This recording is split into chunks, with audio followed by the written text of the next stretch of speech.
See the Highway Patrol in action again next week. Until then, remember, leave blood at the Red Cross, not on the highway.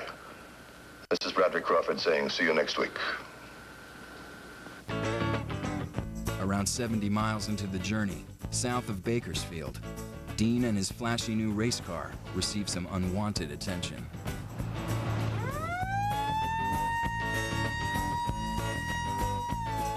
I noticed a race car of some type going northbound who seemed to be exceeding the speed limit.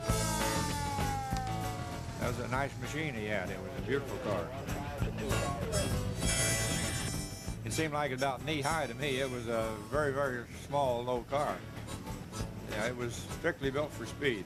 Clocking them at close to 70 miles an hour in a 55 zone, Officer Hunter issues Dean a speeding ticket. I didn't know who he was. James Dean was the way he signed it, and I didn't know James Dean at that time. I'd never heard of him. I told him he wanted to slow down a little bit to be sure to get up there and get in the race, and if he didn't drive a little slower, he might not make it because he was going pretty fast. And apparently he didn't heed my warning too much.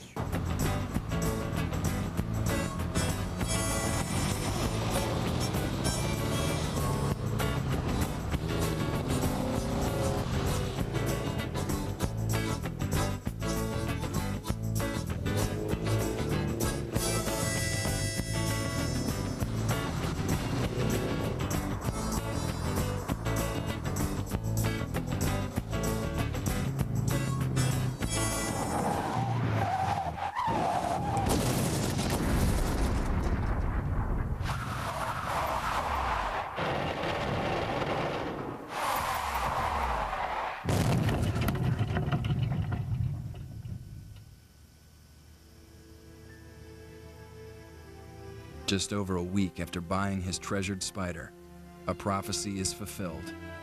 Dean loses his life. The cars collide at a Y-shaped intersection.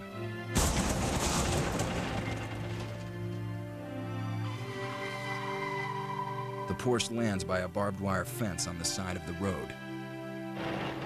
The Ford coupe turns counterclockwise and slides 30 feet from the point of impact. Highway officers Ernie Tripke and Ron Nelson arrive on the scene at 6:20 p.m. I don't think that I've ever seen one car that was demolished like James Dean's car was in any of my accidents. It looked like it had exploded. It's a very light car made out of aluminum, and when it hit the heavier Ford, it just totally disintegrated. My first job was try to protect the scene. I put out some flares, and as I was doing that, they were loading James Dean in the ambulance.